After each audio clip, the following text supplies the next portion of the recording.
आप देख रहे हैं वासुदेव शॉर्ट्स। जी, पीसीबी पाकिस्तान क्रिकेट बोर्ड इनकी जानिब से 14 अगस्त के दिन यानी 76वें योम आज़ादी पर 2 मिनट की एक वीडियो शेयर कराई गई सोशल मीडिया प्लेटफॉर्म एक्स, जिसे हम पहले ट्विटर के नाम से जानते थे। इसमें 2 मिनट की वीडियो में जो पाकिस्तान क्रिकेट बोर्ड ने बनाई है, इसमें 1952 से लेके और अब तक के जो भी पाकिस्तान ने अचीवमेंट हासिल की है क्रिकेट में, उन तमाम की झलकियाँ इसमें हैं। लेकिन अफ़सोस की बात है कि पाकिस्तान क्रिकेट बोर्ड को जो कि खेलों की बॉडी है, उन्होंने इसमें सियासत को इन्वॉल्व कर लिया और उन्होंने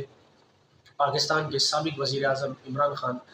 जो कि वाहिद जिन्होंने वर्ल्ड कप 92 में पाकिस्तान को जिताया, उनको इस वीडियो में नहीं दिखाया गया, जिसके बाद सोशल मीडिया पर एक अजीब तूफ़ान बरपा हुआ है, जिसमें पाकिस्तान क्रिकेट बोर्ड को मुख्तलिफ़ लोगों की जानिब से तनकीद का निशाना बनाया जा रहा है।